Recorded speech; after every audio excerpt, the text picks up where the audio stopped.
ನಮಸ್ಕಾರ ವೀಕ್ಷಕರೇ, very good morning. ಇದು 30 ಮಿನಿಟ್ಸ್ 30 ನ್ಯೂಸ್. ನಾನ್ ಶರ್ಮಿತಾ ಶೆಟ್ಟಿ. ಪ್ರಮುಖ ವಿದ್ಯಮಾನಗಳ 30 ಸುದ್ದಿಯನ್ನು ಒಂದೊಂದಾಗಿ ನೋಡ್ತಾ ಹೋಗೋಣ.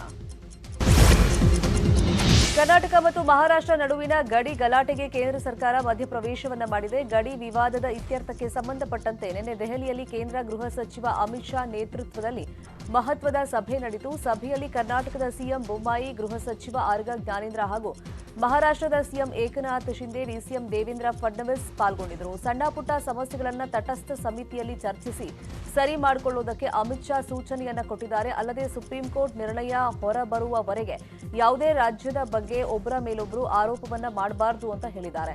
ಇನ್ನು ಸಿಎಂ ಬೊಮ್ಮಾಯಿ ಮಾತನಾಡಿದ್ದು, ಗಡಿ ವಿಚಾರದಲ್ಲಿ ಸಂವಿಧಾನ ಬದ್ಧ ಪರಿಹಾರ ಕಂಡುಕೊಳ್ಳುವುದಕ್ಕೆ ಸಲಹೆಯನ್ನ ಕೊಟ್ಟಿದ್ದಾರೆ.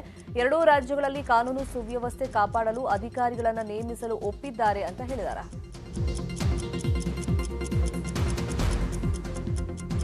जब तक सुप्रीम कोर्ट का इस बारे में निर्णय नहीं आता, कोई भी राज्य इसके बारे में एक दूसरे राज्य पर क्लेम या तो डिमांड जनरेट नहीं करेगा। दूसरा, दोनों राज्यों के मिलाकर दोनों ओर से 6 मंत्री बैठेंगे और इस पर डिटेल नीचे तक परकोलेशन किस प्रकार से हो, इसकी चिंता और चर्चा करेंगे। दोनों राज्यों में कानून और व्यवस्था की परिस्थिति ठीक रहे, अन्य भाषा भाषी आबादी को या तो यात्रियों को या व्यापारियों को किसी भी प्रकार की परेशानी न झेलनी पड़े, इसके लिए एक सीनियर आईपीएस अफसर की अध्यक्षता में दोनों राज्य कमेटी बनाने के लिए सहमत हुए हैं, जो कानून और व्यवस्था को संविधान के हिसाब से ठीक रखने में प्रयास करेंगे। ಅಮಿತ್ ಶಾ ಜಿ ಅವರ ಜೊತೆಗೆ ನಾನು ಮತ್ತು ನಮ್ಮ ಗೃಹ ಸಚಿವ ಜ್ಞಾನೇಂದ್ರ ಅವರು, ಮಹಾರಾಷ್ಟ್ರ ಮುಖ್ಯಮಂತ್ರಿಗಳು ಮತ್ತು ಉಪಮುಖ್ಯಮಂತ್ರಿ ಗೃಹ ಸಚಿವರು ಮತ್ತು ಕೇಂದ್ರದ ಹೋಮ್ ಸೆಕ್ರೆಟರಿ ಅವರೆಲ್ಲರೂ ಕೂಡ ಇದ್ದರು. ಈ ವಿಷಯ ಹಲವಾರು ದಶಕಗಳಿಂದ ನಡೆದು ಬಂದ ದಾರಿಯನ್ನು ವಿವರಿಸಿ, ಇತ್ತೀಚೆಗೆ 2004ರಿಂದ ಮಹಾರಾಷ್ಟ್ರದವರು ಸುಪ್ರೀಂ ಕೋರ್ಟಲ್ಲಿ ಕೇಸ್ ಹಾಕಿದ್ದಾದಮೇಲೆ ಜೊತೆಗೆ ಇತ್ತೀಚಿನ ಬೆಳವಣಿಗೆ ಬಗ್ಗೆ ಕೂಡ ಎಲ್ಲ ವಿವರ ಕೊಟ್ಟೆ, ಅವರು ಕೂಡ ಕೊಟ್ಟರು. ಎರಡೂ ಕಡೆ ಕೇಳಿದ ಮೇಲೆ ನಮ್ಮ ಗೃಹ ಸಚಿವರಾದಂಥ ಅಮಿತ್ ಶಾ ಜಿಯವರು ಕೆಲವು ಸೂಚನೆಗಳನ್ನು ಕೊಟ್ಟಿದ್ದಾರೆ. ಎರಡು ರಾಜ್ಯಗಳ ಸಾಮರಸ್ಯ ಮೊದಲಿಂದನೂ ಇದೆ. ಜನರ ಮಧ್ಯೆ ಯಾವುದೇ ಥರದ ಭಿನ್ನ ಇಲ್ಲ, ಅದು ಮುಂದುವರ್ಕೊಂಡು ಹೋಗಬೇಕು. ನಿಮ್ಮ ಗಡಿ ವಿಚಾರದಲ್ಲಿ ಸಂವಿಧಾನಬದ್ಧವಾಗಿ ಮತ್ತು ಸುಪ್ರೀಂ ಕೋರ್ಟಿನ ಆಧಾರವಾಗಿ ಅದಕ್ಕೆ ಪರಿಹಾರ ಕಂಡುಕೋಬೇಕು. ಈ ಮಧ್ಯೆ ಯಾವುದೇ ರೀತಿಯ ಪ್ರಚೋದನಕಾರಿಯಾದಂಥ ಹೇಳಿಕೆ ಕೊಡೋದಾಗಲಿ ಅಥವಾ ಜನಸಾಮಾನ್ಯರಿಗೆ ತೊಂದರೆ ಮಾಡೋದಾಗಲಿ ಅಥವಾ ವ್ಯಾಪಾರ ಮಾಡೋರಿಗೆ, ಯಾತ್ರಿಕರಿಗೆ ತೊಂದರೆ ಆಗುವಂಥದ್ದು ಆಗಬಾರ್ದು. ಎರಡು ರಾಜ್ಯಗಳು ನೋಡ್ಕೋಬೇಕು. ಮತ್ತು ಸಣ್ಣ ಪುಟ್ಟ ವಿಚಾರಗಳು ಆವಾಗ ಬರ್ತಾ ಇರೋದರಿಂದ 3 ಜನ ಸಚಿವರು ಕರ್ನಾಟಕದವರು, 3 ಜನ ಮಹಾರಾಷ್ಟ್ರದವರು ಕೂತ್ಕೊಂಡು ಹಲವಾರು ವಿಚಾರಗಳಿರ್ತವೆ, ಅವುಗಳ ಬಗ್ಗೆ ಚರ್ಚೆ ಮಾಡಿ ಬಗೆಹರಿಸ್ಕೋಬೇಕು. ನಿರಂತರ ಬಿಜೆಪಿ ರಾಷ್ಟ್ರೀಯ ಅಧ್ಯಕ್ಷ ಜೆಪಿ ನಡ್ಡಾ ಇಂದು ನೂತನ ಬಿಜೆಪಿ ಕಚೇರಿಗಳ ಉದ್ಘಾಟನೆಯನ್ನ ಮಾಡಲಿದ್ದಾರೆ. ಕೊಪ್ಪಳ ಸೇರಿದಂತೆ 10 ಬಿಜೆಪಿ ಭವನಗಳ ಉದ್ಘಾಟನೆಯನ್ನ ಬಿಜೆಪಿ ರಾಷ್ಟ್ರೀಯ ಅಧ್ಯಕ್ಷ ಜೆಪಿ ನಡ್ಡಾ ಇವತ್ತು ನೆರವೇರಿಸಲಿದ್ದಾರೆ. ಈ ಮೂಲಕ ಬಿಜೆಪಿ ಕಾರ್ಯಕರ್ತರಲ್ಲಿ ಮತ್ತಷ್ಟು ಹುರುಪನ್ನು ತುಂಬಲಿದ್ದಾರೆ. ಇನ್ನು ಬಿಜೆಪಿ ಕಚೇರಿಗಳ ಉದ್ಘಾಟನೆ ಬಳಿಕ ಕೊಪ್ಪಳದ ಬಿಜೆಪಿ ಸಮಾವೇಶದಲ್ಲಿ ಜೆಪಿ ನಡ್ಡಾ ಹಾಗೂ ಸಿಎಂ ಬಸವರಾಜ ಬೊಮ್ಮಾಯಿ, ನಳಿನ್ ಕುಮಾರ್ ಕಟೀಲ್, ಮಾಜಿ ಸಿಎಂ ಬಿಎಸ್ವೈ ಪಾಲ್ಗೊಳ್ತಾ ಇದ್ದಾರೆ. ಕೊಪ್ಪಳದ ತಾಲೂಕು ಕ್ರೀಡಾಂಗಣದಲ್ಲಿ ಸಮಾವೇಶ ನಡೆಯಲಿದ್ದು ಸುಮಾರು 50,000 ಜನ ಕಾರ್ಯಕರ್ತರು ಭಾಗವಹಿಸುವಂತ ನಿರೀಕ್ಷೆಗಳಿದೆ. ಕಾರ್ಯಕ್ರಮದ ಹಿನ್ನೆಲೆಯಲ್ಲಿ ನಗರದಲ್ಲಿ ಬ್ಯಾನರ್ ಬಂಟಿಂಗ್ಗಳು ರಾರಾಜಿಸ್ತಾ ಇವೆ. ಇನ್ನು ಕೊಪ್ಪಳದ ಕಾರ್ಯಕ್ರಮಕ್ಕೆ ಬಿಜೆಪಿ ನಾಯಕರು ಮಾಜಿ ಸಿಎಂ ಯಡಿಯೂರಪ್ಪ ಕರೆಯೋದನ್ನೇ ಮರೆತ್ರ ಅನ್ನುವಂತಾಗಿದೆ. ಯಾಕಂದ್ರೆ ಕೊಪ್ಪಳದ ನಡ್ಡಾ ಕಾರ್ಯಕ್ರಮಕ್ಕೆ ಮಾಜಿ ಸಿಎಂ ಬಿಎಸ್ವೈಗೆ ಬಿಜೆಪಿ ಪ್ರಧಾನ ಕಾರ್ಯದರ್ಶಿ ಎನ್ ರವಿಕುಮಾರ್ ಆಹ್ವಾನವನ್ನು ಕೊಟ್ಟಿದ್ದಾರೆ. ಕಾವೇರಿ ನಿವಾಸದಲ್ಲಿ ಬಿಎಸ್ವೈ ಅವರನ್ನ ಭೇಟಿಯಾದ ರವಿಕುಮಾರ್ ಕೊಪ್ಪಳ ಕಾರ್ಯಕ್ರಮಕ್ಕೆ ಬರುವಂತೆ ಆಹ್ವಾನಿಸಿದ್ದಾರೆ. ಬಿಎಸ್ವೈಗೆ ಗದಗ ಬಿಜೆಪಿ ಕಚೇರಿ ಕಾರ್ಯಕ್ರಮದ ಉಸ್ತುವಾರಿಯನ್ನ ಕೊಟ್ಟಿದ್ದಾರೆ. ಹೀಗಾಗಿ ಮೊದಲು ಕೊಪ್ಪಳ ಕಾರ್ಯಕ್ರಮಕ್ಕೆ ಸಿಎಂ ಬೊಮ್ಮಾಯಿ, ಬಿಜೆಪಿ ರಾಜ್ಯಾಧ್ಯಕ್ಷ ನಳಿನ್ ಕುಮಾರ್ ಕಟೀಲ್ ಹಾಗೂ ನಡ್ಡಾಗಷ್ಟೇ ಆಹ್ವಾನ ಇತ್ತು. ಇದೀಗ ಕೊಪ್ಪಳದ ಕಾರ್ಯಕ್ರಮಕ್ಕೂ ಬರುವಂತೆ ಬಿಎಸ್ವೈಗೆ ಆಹ್ವಾನವನ್ನು ನೀಡಲಾಗಿದೆ. ಕೊಪ್ಪಳದಲ್ಲಿ ರಸ್ತೆ ಗುಂಡಿ ಮುಚ್ಚೋದಕ್ಕೆ ಸಿಎಂ ಬೊಮ್ಮಾಯಿ ಅವರೇ ಜಿಲ್ಲೆಗೆ ಬರಬೇಕಾ ಅನ್ನೋ ಪ್ರಶ್ನೆ ಜನರಲ್ಲಿ ಮೂಡಿದೆ. ಇವತ್ತು ಸಿಎಂ ಬೊಮ್ಮಾಯಿ ಹಾಗೂ ಜೆಪಿ ನಡ್ಡಾ ಕೊಪ್ಪಳಕ್ಕೆ ಬರ್ತಾ ಇರುವಂತಹ ಹಿನ್ನೆಲೆಯಲ್ಲಿ ನಗರದ ಹಲವೆಡೆ ಬಾಯಿ ತೆರೆದು ಕೂತಿದ್ದ ನೂರಾರು ಗುಂಡಿಗಳನ್ನು ಜಿಲ್ಲಾಡಳಿತ ಕೊನೆಗೂ ಮುಚ್ಚಿದೆ. ಆದರೆ ಈ ನೂರಾರು ಗುಂಡಿಗಳನ್ನು ಮೊದಲೇ ಮುಚ್ಚಿದ್ರೆ ಜನರಿಗೆ ಅನುಕೂಲ ಆಗ್ತಿತ್ತಲ್ವಾ? ಈ ಗುಂಡಿ ಮುಚ್ಚೋಕೆ ಸಿಎಂ ಬೊಮ್ಮಾಯಿ ಕೊಪ್ಪಳಕ್ಕೆ ಬರಬೇಕಾ ಅಂತ ಜನ ಜಿಲ್ಲಾಡಳಿತದ ನಡೆಯನ್ನ ಪ್ರಶ್ನೆ ಮಾಡ್ತಾ ಇದ್ದಾರೆ. ಬಸಾಪುರ, ಕಿಡದಾಳ ಬಳಿ ನೂರಾರು ಗುಂಡಿಗಳಿಗೆ ಜಿಲ್ಲಾಡಳಿತ ಪೇಪೆ ಹಾಕಿದೆ. ಡಿಸೆಂಬರ್ 19ರಿಂದ ಬೆಳಗಾವಿಯಲ್ಲಿ ಚಳಿಗಾಲದ ಅಧಿವೇಶನದ ಹಿನ್ನೆಲೆಯಲ್ಲಿ ವಿಪಕ್ಷ ನಾಯಕ ಸಿದ್ದರಾಮಯ್ಯ ಡಿಸೆಂಬರ್ 19ರಂದು ಕಾಂಗ್ರೆಸ್ ಶಾಸಕಾಂಗ ಪಕ್ಷದ ಸಭೆಯನ್ನ ಕರೆದಿದ್ದಾರೆ. ಡಿಸೆಂಬರ್ 19ರ ಸಂಜೆ 7 ಗಂಟೆಗೆ ಬೆಳಗಾವಿಯ ಹೋಟೆಲ್ ಸಂಗಮ್ ರೆಸಿಡೆನ್ಸಿಯಲ್ಲಿ ಸಭೆ ನಡೆಯಲಿದ್ದು, ವಿಧಾನ ಮಂಡಲ ಅಧಿವೇಶನದಲ್ಲಿ ಆಡಳಿತ ಪಕ್ಷವನ್ನ ಹೇಗೆ ಮಣಿಸಬೇಕು ಅನ್ನೋದರ ಬಗ್ಗೆ ತಂತ್ರಗಾರಿಕೆ ನಡೆಸುತ್ತಾರೆ. ಎಲ್ಲ ಶಾಸಕರು ಹಾಗೂ ಪರಿಷತ್ ಸದಸ್ಯರು ತಪ್ಪದೇ ಹಾಜರಾಗುವಂತೆ ಸೂಚನೆ ನೀಡಲಾಗಿದೆ.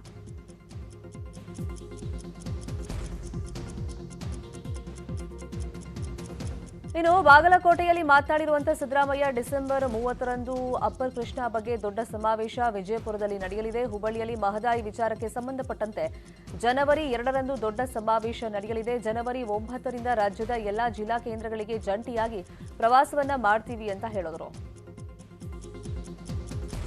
30ನೇ ತಾರೀಕು ಅಪ್ಪರ್ ಕೃಷ್ಣ ಬಗ್ಗೆ ಒಂದು ದೊಡ್ಡ ಸಮಾವೇಶ ರ್ಯಾಲಿ ಇಟ್ಕೊಂಡಿದ್ದೀವಿ ವಿಜಯಪುರದಲ್ಲಿ. ಹುಬ್ಬಳ್ಳಿನಲ್ಲಿ 2ನೇ ತಾರೀಕು ಒಂದು ದೊಡ್ಡ ಸಮಾವೇಶ, ಹ್ಯೂಜ್ ಗ್ಯಾದರಿಂಗ್, ಅದು ಹುಬ್ಬಳ್ಳಿನಲ್ಲಿ ಮಹದಾಯಿ ಯೋಜನೆ ಬಗ್ಗೆ. 3ನೇದು SC/ST ಕಾನ್ಫರೆನ್ಸು 8ನೇ ತಾರೀಕು. ಅದಾದಮೇಲೆ 9ನೇ ತಾರೀಕಿನಿಂದ ಜಿಲ್ಲಾ ಕೇಂದ್ರಗಳಿಗೆ ಜಾಯಿಂಟ್ ಆಗಿ ಎಲ್ಲ ಪ್ರವಾಸ ಮಾಡೋದು. ಸುಮಾರು 20 ಕೆಪಿಸಿಸಿ ಚುನಾವಣಾ ಸಮಿತಿ ರಚಿಸಿ ಎಐಸಿಸಿ ಆದೇಶವನ್ನು ಹೊರಡಿಸಿದೆ. 36 ನಾಯಕರನ್ನ ಒಳಗೊಂಡ ಸಮಿತಿ ರಚಿಸಿ ಎಐಸಿಸಿ ಆದೇಶವನ್ನು ಹೊರಡಿಸಿದೆ. ಕಾಂಗ್ರೆಸ್ ಹಿರಿಯ ನಾಯಕರಿಗೆ ಸಮಿತಿಯಲ್ಲಿ ಮಣೆಯನ್ನ ಹಾಕಲಾಗಿದ್ದು, ಕೆಪಿಸಿಸಿ ಚುನಾವಣಾ ಸಮಿತಿಯಲ್ಲೂ ಸಿದ್ದು ಬಣ ಮೇಲುಗೈಯನ್ನ ಸಾಧಿಸಿದೆ. ಆದರೆ ಚುನಾವಣಾ ಸಮಿತಿಯಲ್ಲಿ ಸಿದ್ದು ಆಪ್ತ ಮಾಜಿ ಸ್ಪೀಕರ್ಗೆ ಸ್ಥಾನ ಲಭಿಸಿಲ್ಲ. ಆದರೆ ಕೋಲಾರದಲ್ಲಿ ಮುನಿಯಪ್ಪ ಮೇಲುಗೈಯನ್ನ ಸಾಧಿಸಿದ್ದು, ರಮೇಶ್ ಕುಮಾರ್ ಪಟ್ಟಿಯಿಂದ ಔಟ್ ಆಗಿದ್ದಾರೆ. ಅಷ್ಟೇ ಅಲ್ಲ, ಟಿಕೆಟ್ ಹಂಚಿಕೆ ವಿಚಾರದಲ್ಲಿ ಅರ್ಜಿಗಳ ಪರಿಶೀಲನೆಗೂ ಚಾಲನೆಯನ್ನೇ ನೀಡಲಾಗಿದ್ದು, ಸಂಕ್ರಾಂತಿ ಬಳಿಕ ಕಾಂಗ್ರೆಸ್ನ ಮೊದಲ ಹಂತದ ಅಭ್ಯರ್ಥಿಗಳ ಘೋಷಣೆ ನಡೆಯಲಿದೆ. ನಾಳೆ ಮಾಜಿ ಸಿಎಂ ಕುಮಾರಸ್ವಾಮಿ ಹುಟ್ಟುಹಬ್ಬದ ಹಿನ್ನೆಲೆಯಲ್ಲಿ ರಾಮನಗರ ಜಿಲ್ಲಾ ಕ್ರೀಡಾಂಗಣದಲ್ಲಿ ಶ್ರೀನಿವಾಸ ಕಲ್ಯಾಣೋತ್ಸವ ಕಾರ್ಯಕ್ರಮವನ್ನು ಆಯೋಜನೆ ಮಾಡಲಾಗಿದೆ. ತಿರುಪತಿ ರೀತಿಯಲ್ಲೇ ಬೃಹತ್ ವೇದಿಕೆ ನಿರ್ಮಾಣವಾಗಿದ್ದು, ಜೆಡಿಎಸ್ ಯುವ ನಾಯಕ ನಿಖಿಲ್ ಕುಮಾರಸ್ವಾಮಿ ಭೇಟಿ ನೀಡಿ ಪರಿಶೀಲನೆಯನ್ನು ನಡೆಸಿದರು. ಇನ್ನು ಕಾರ್ಯಕ್ರಮದಲ್ಲಿ ಮಾಜಿ ಪ್ರಧಾನಿ ದೇವೇಗೌಡರು, ಕುಮಾರಸ್ವಾಮಿ, ಅನಿತಾ ಕುಮಾರಸ್ವಾಮಿ, ನಿಖಿಲ್, ರೇವತಿ ಪಾಲ್ಗೊಳ್ಳುತ್ತಾರೆ.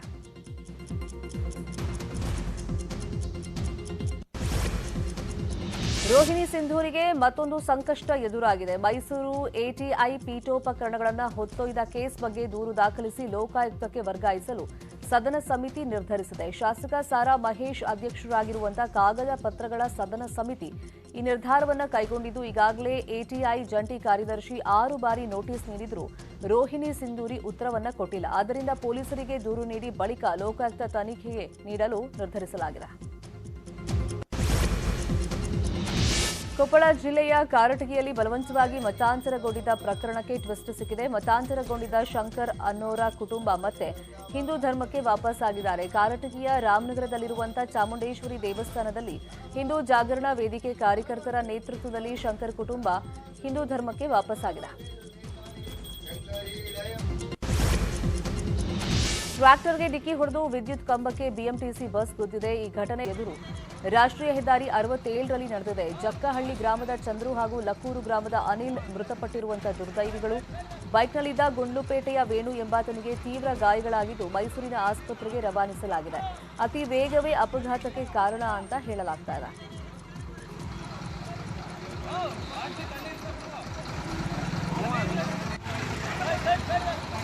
ಇನ್ನು ದೊಡ್ಡಬಳ್ಳಾಪುರದಲ್ಲಿ ಆಟೋ ಹಾಗೂ ಖಾಸಗಿ ಬಸ್ ನಡುವೆ ಡಿಕ್ಕಿ ಸಂಭವಿಸಿದ್ದು, ಓರ್ವ ಸ್ಥಳದಲ್ಲೇ ಸಾವನ್ನಪ್ಪಿದ್ದು ಮತ್ತೊಬ್ಬನಿಗೆ ಗಂಭೀರ ಗಾಯಗಳಾಗಿದೆ.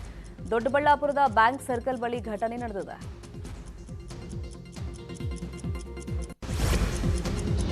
ಬೆಂಗಳೂರಲ್ಲಿ ನಕಲಿ ವೈದ್ಯರ ಹಾವಳಿ ಜಾಸ್ತಿ ಆಗ್ತಾ ಇದೆ. ನಕಲಿ ವೈದ್ಯನ ನಿರ್ಲಕ್ಷ್ಯಕ್ಕೆ ಮಹಿಳೆಯ ಸ್ಥಿತಿ ಶೋಚನೀಯವಾಗಿದೆ. ಮಹಿಳೆ ಪರಿಸ್ಥಿತಿಗೆ ಕಾರಣರಾದ ಕ್ಲಿನಿಕ್ ಮಾಲೀಕ ಕುಮಾರಸ್ವಾಮಿ ಮತ್ತು ನಕಲಿ ವೈದ್ಯ ನಾಗರಾಜ್ನನ್ನ ರಾಜಗೋಪಾಲ್ ನಗರ ಪೊಲೀಸರು ಬಂಧಿಸಿದ್ದಾರೆ. ಹೆಗ್ಗನಹಳ್ಳಿ ಸಂಜೀವಿನಿ ನಗರದಲ್ಲಿರುವಂತಹ ಸಹನಾ ಪಾಲಿಕ್ಲಿನಿಕ್ಗೆ ಜ್ವರ ಅಂತ ಚಿಕಿತ್ಸೆಗೆ ಜ್ಯೋತಿ ಅನ್ನೋರು ಹೋಗಿದ್ರು. ಆಗ ನಕಲಿ ವೈದ್ಯ ನಾಗರಾಜ್ ಇಂಜೆಕ್ಷನ್ ಕೊಟ್ಟಿದ್ದ.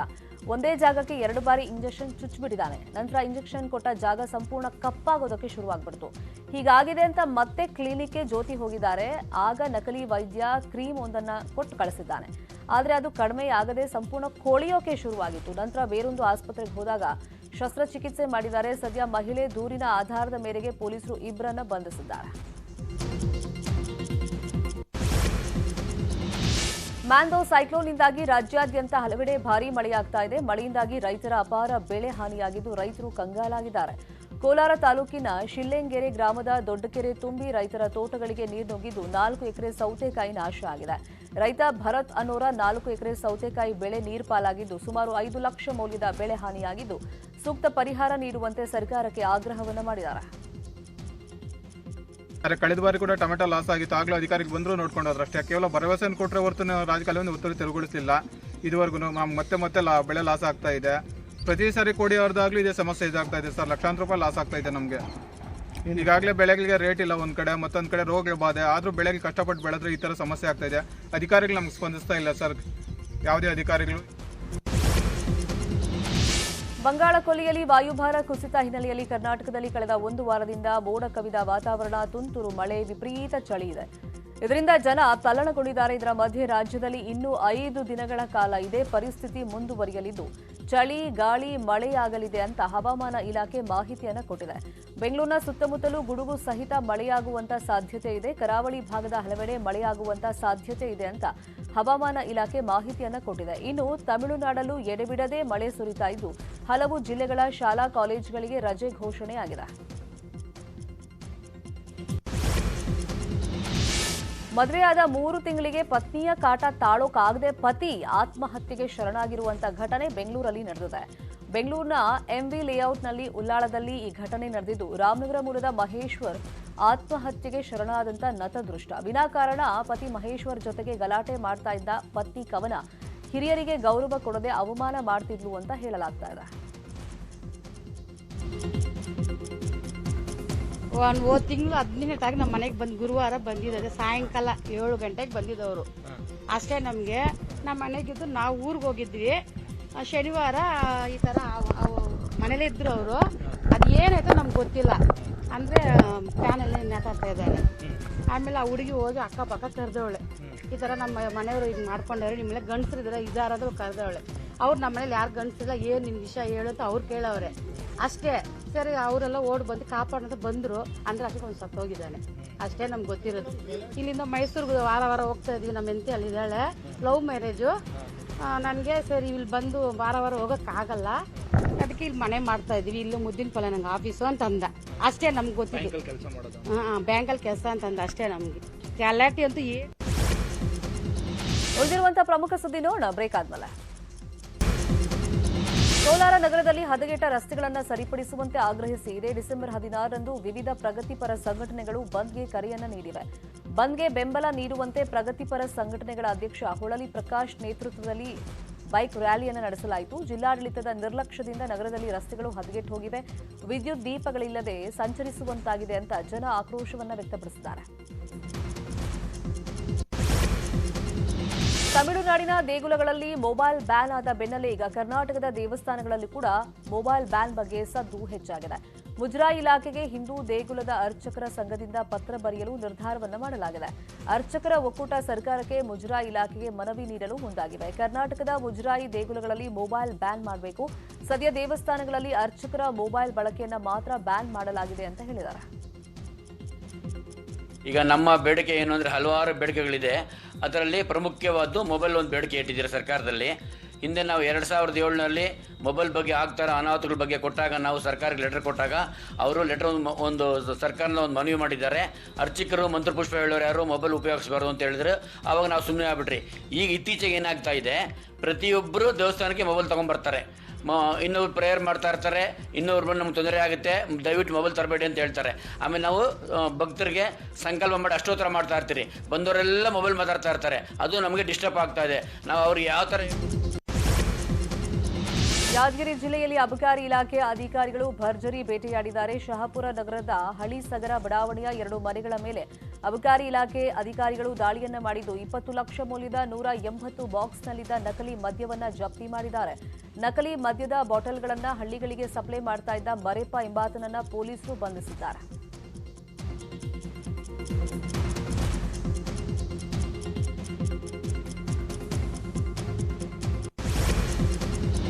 ಸಿಲಿಕಾನ್ ಸಿಟಿ ಬೆಂಗಳೂರಿನಲ್ಲಿ ಮತದಾರರ ಮಾಹಿತಿ ಕಳವು ಪ್ರಕರಣ ಭಾರೀ ಸದ್ದು ಮಾಡಿತ್ತು. ಇದರಿಂದ ಎಚ್ಚೆತ್ತುಕೊಂಡಿರುವಂತಹ ಬಿಬಿಎಂಪಿ ಮುಖ್ಯ ಆಯುಕ್ತ ಹಾಗೂ ಜಿಲ್ಲಾ ಚುನಾವಣಾಧಿಕಾರಿ ತುಷಾರ್ ಗಿರಿನಾಥ್ ಖುದ್ದು ಫೀಲ್ಡ್ಗೆ ಇಳಿದಿದ್ದಾರೆ. ಗೋವಿಂದರಾಜನಗರ ವಿಧಾನಸಭಾ ಕ್ಷೇತ್ರದ ಬಸವೇಶ್ವರ ನಗರದಲ್ಲಿ ಮನೆ ಮನೆಗೆ ಭೇಟಿ ನೀಡಿ ಮತದಾರರ ಪಟ್ಟಿಯ ಸೇರ್ಪಡೆ ಮಾರ್ಪಾಡು ಕುರಿತಂತೆ ಜನರಿಂದ ನೇರವಾಗಿ ಮಾಹಿತಿಯನ್ನು ಪಡೆದುಕೊಂಡು ಈ ವೇಳೆ ಮಾತನಾಡಿದ ತುಷಾರ್ ಗಿರಿನಾಥ್, 2 ಕಡೆಗಳಲ್ಲಿ ಮತದಾರರ ಹೆಸರು ಇರೋದು ಕಂಡುಬಂದಿದೆ. ಮತದಾರರ ಪಟ್ಟಿ ಪರಿಷ್ಕರಣೆ ಮಾಡ್ತೀವಿ ಅಂತ ಹೇಳಿದ್ದಾರೆ. ಅದರಂತೆ ಡಿಒ ಆಗಿ ನಾನು ನಮಗೆ ಬಂದಿರುವ ನಮ್ಮ ರ್ಯಾಂಡಮ್ ಆಗಿ PRO ನೆಟ್ನಲ್ಲಿ ಎಲೆಕ್ಷನ್ ಕಮಿಷನ್ನಿಂದಲೇ ಯಾವ ಫಾರ್ಮನ್ನು ಚೆಕ್ ಮಾಡಬೇಕು ಅಂತ ಬಂದಿರುವುದರಿಂದ ಅದನ್ನು ತಗೊಂಡು ನಾವು ಫೀಲ್ಡ್ ವೆರಿಫಿಕೇಷನ್ ಮತ್ತು ಟೇಬಲ್ ಟಾಪ್ ಅಂದರೆ ನಮ್ಮ ಟೇಬಲ್ ಮೇಲೇ ದಾಖಲೆ ಪ್ರಕಾರ ಸರಿ ಇದೆ ಅಥವಾ ಇಲ್ಲ ಮಾಡಬೇಕು, ಎಷ್ಟು ಪರ್ಸೆಂಟೇಜ್ ಮಾಡಬೇಕು ಮತ್ತು ಫೀಲ್ಡ್ನಲ್ಲಿ ಚೆಕ್ ಮಾಡಬೇಕು ಅಂತ ಇರುತ್ತೆ ಸ್ವತಃ. ಅದರಂತೆ ನಾವು ಮಾಡ್ತಾ ಇದ್ದೀವಿ. ನಾವು ಚಿರತೆ ಹಾವಳಿಯಾಯಿತು. ಈಗ ಕರಡಿ ಕಾಟ ಶುರುವಾಗಿದೆ. ಬೆಂಗಳೂರು ಹೊರವಲಯ ಆನೇಕಲ್ ತಾಲೂಕಿನ ಬನ್ನೇರುಘಟ್ಟ ಸುತ್ತಮುತ್ತಲಿನ ಹಳ್ಳಿಗಳಲ್ಲಿ ಪದೇ ಪದೇ ಕರಡಿ ಕಾಣಿಸಿಕೊಂಡು ಗ್ರಾಮಸ್ಥರಲ್ಲಿ ಆತಂಕವನ್ನ ಮೂಡಿಸಿದೆ. ಜಿಗಣಿ, ಕಲ್ಲುಬಾಳು ಸೇರಿದಂತೆ ಸುತ್ತಮುತ್ತಲಿನ ಜನವಸತಿ ಪ್ರದೇಶಗಳಲ್ಲಿ ಕರಡಿ ಪದೇ ಪದೇ ಕಾಣಿಸಿಕೊಳ್ತಾ ಇದೆ. ಕಾಡು ಪ್ರಾಣಿಗಳ ಹಾವಳಿಯನ್ನ ತಡೆಗಟ್ಟಲು ಅರಣ್ಯ ಇಲಾಖೆ ಕ್ರಮ ವಹಿಸಬೇಕು ಅಂತ ಕಾಡಂಚಿನ ಜನ ಆಗ್ರಹವನ್ನ ಮಾಡಿದ್ದಾರೆ. ಇನ್ನು ಮೈಸೂರಿನ ಬದನಕುಪ್ಪೆಯಲ್ಲಿ 3-4 ತಿಂಗಳಿಂದ ಸಾಕು ಪ್ರಾಣಿಗಳ ಮೇಲೆ ದಾಳಿ ನಡೆಸ್ತಾ ಇದ್ದ ಚಿರತೆ ಸೆರೆಯಾಗಿದೆ. ಗ್ರಾಮಸ್ಥರ ಒತ್ತಾಯದಿಂದ ಅರಣ್ಯ ಇಲಾಖೆ ಬೋನನ್ನ ಇರಿಸಿತ್ತು. ಚಿರತೆ ಸೆರೆಯಾಗಿದ್ದು ಜನರು ನಿಟ್ಟುಸಿರನ್ನ ಬಿಟ್ಟಿದ್ದಾರೆ.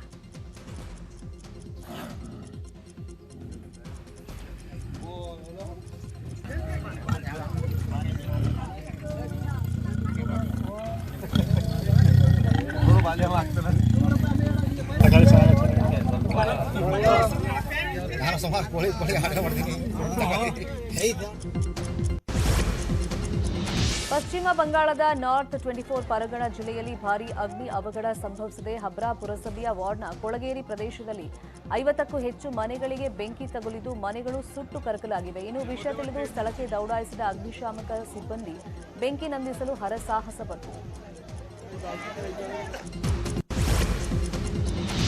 ಬಿಎಪಿಎಸ್ ಸ್ವಾಮಿನಾರಾಯಣ ಸಂಸ್ಥಾನದ ನಾಯಕರಾದ ಪ್ರಮುಖ್ ಸ್ವಾಮಿ ಮಹಾರಾಜ್ ಅವರ ಶತಾಬ್ದಿ ಮಹೋತ್ಸವ ಕಾರ್ಯಕ್ರಮವನ್ನು ಅಹಮದಾಬಾದ್ನಲ್ಲಿ ಪ್ರಧಾನಿ ಮೋದಿ ಉದ್ಘಾಟನೆ ಮಾಡಿದರು. ಪ್ರಮುಖ್ ಸ್ವಾಮಿ ಮಹಾರಾಜ್ ಲಕ್ಷಾಂತರ ಜನರ ಬಾಳಿಗೆ ಬೆಳಕಾಗಿದ್ದಾರೆ. ಇವರ ಜನ್ಮ ಶತಾಬ್ದಿ ಹಿನ್ನೆಲೆಯಲ್ಲಿ ಇಲ್ಲಿನ ಓಗಂಜ್ ಪ್ರದೇಶದಲ್ಲಿ 30 ದಿನಗಳ ಕಾಲ ಶತಾಬ್ದಿ ಮಹೋತ್ಸವ ಆಚರಣೆ ಮಾಡಲಾಗ್ತಾ ಇದೆ. ವಿವಿಧ ಆಧ್ಯಾತ್ಮಿಕ, ಸಾಂಸ್ಕೃತಿಕ ಮತ್ತು ವೈಚಾರಿಕ ಕಾರ್ಯಕ್ರಮಗಳು ನಡೆಯಲಿವೆ. ಸಮಾರಂಭದಲ್ಲಿ ಪ್ರಧಾನಿ ಮೋದಿ, ಗುಜರಾತ್ ರಾಜ್ಯಪಾಲ ಆಚಾರ್ಯ ದೇವವ್ರತ್ ಹಾಗೆಯೇ ಸಿಎಂ ಭೂಪೇಂದ್ರ ಪಟೇಲ್ ಪಾಲ್ಗೊಂಡಿದ್ದರು.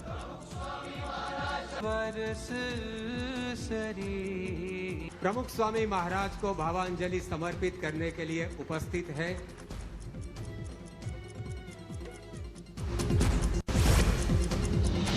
ಮಧ್ಯಪ್ರದೇಶದ ಉಜ್ಜಯಿನಿ ಮಹಾಕಾಳೇಶ್ವರ ದೇವಸ್ಥಾನದಲ್ಲಿ ರಿಲಯನ್ಸ್ ಜಿಯೋ 5G ಸೇವೆ ಲಾಂಚ್ ಮಾಡಲಾಗಿದೆ. ಮಧ್ಯಪ್ರದೇಶ ಸಿಎಂ ಶಿವರಾಜ್ ಸಿಂಗ್ ಚೌಹಾಣ್ ಭಕ್ತಾದಿಗಳ ಸಮ್ಮುಖದಲ್ಲಿ 5G ಸೇವೆಯನ್ನ ಲಾಂಚ್ ಮಾಡಿದ್ರು. ವಿಶೇಷ ಅಂದ್ರೆ 5G ಸೌಲಭ್ಯವಿರುವಂತಹ ಮೊಬೈಲ್ ಹೊಂದಿರೋ ಭಕ್ತರು 1 GB ವರೆಗೆ 5G ಸೇವೆಯನ್ನ ಬಳಸಿದ್ರು. शिक्षा के क्षेत्र में एक क्रांति आएगी जो मैंने अभी विस्तार से बताई। तो ये एक ऐसी सेवा है जो केवल मोबाइल सेवा नहीं, सभी क्षेत्रों में मध्य प्रदेश तेज गति से आगे बढ़ेगा और एक समृद्ध और विकसित मध्य प्रदेश बनाने में हमको काफी सहयोग मिलेगा। सर सीएम साहब लगा ವಿಶ್ವಸಂಸ್ಥೆಯ ಪ್ರಧಾನ ಕಚೇರಿಯಲ್ಲಿ ಚೀನಾ ವಿರುದ್ಧ ಭಾರತ ವಿದೇಶಾಂಗ ವ್ಯವಹಾರಗಳ ಸಚಿವ ಡಾಕ್ಟರ್ ಎಸ್ ಜೈಶಂಕರ್ ಪರೋಕ್ಷವಾಗಿ ಗುಡುಗಿದ್ದಾರೆ.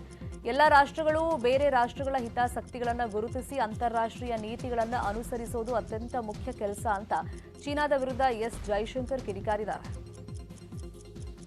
President, General Assembly, Excellencies, friends, I am deeply honored to be here today on this solemn occasion of the unveiling of the bust of Mahatma Gandhi in the beautiful North Lawns of the United Nations.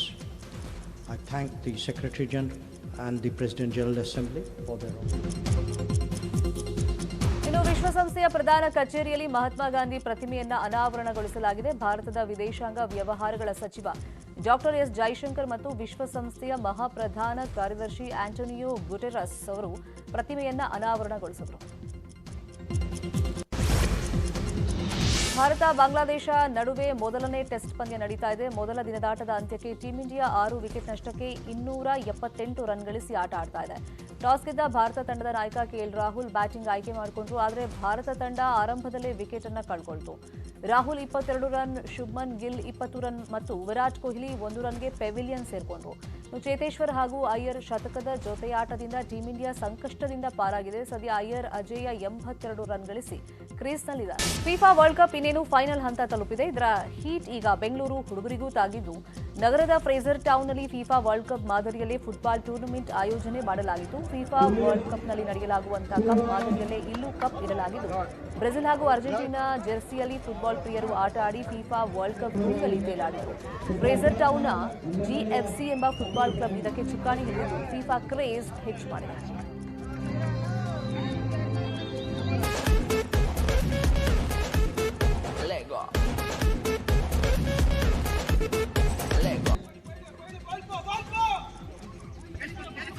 Virat ಅವರು ಬರಬೇಕು.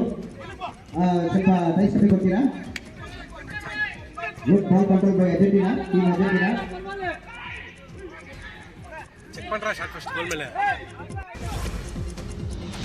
FIFA ವಿಶ್ವಕಪ್ನ 2ನೇ semifinal ಪಂದ್ಯದಲ್ಲಿ France Morocco ವಿರುದ್ಧ 2-0 ಅಂತರದ ಗೆಲುವನ್ನು ಸಾಧಿಸಿದೆ. ಈ ಮೂಲಕ ಫಿಫಾ ವಿಶ್ವಕಪ್ನ ಫೈನಲ್ ಪ್ರವೇಶ ಮಾಡಿದೆ.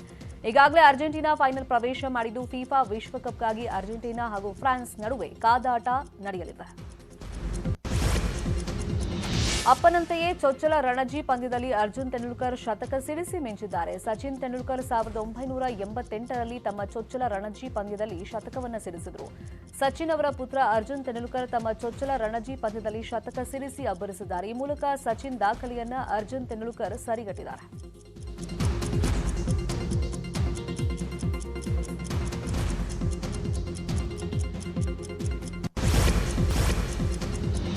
ಪ್ರಜಾಪ್ರಭುತ್ವದ ಮಹತ್ವವನ್ನು ಸಾರಲಿರುವ ಪ್ರಜಾರಾಜ್ಯ ಚಿತ್ರದ ಟೀಸರ್ ಬಿಡುಗಡೆಯಾಗಿದೆ. ನಟ ದೇವರಾಜ್ ಈ ಚಿತ್ರದ ಟೀಸರ್ ಅನ್ನು ಬಿಡುಗಡೆ ಮಾಡಿದರು.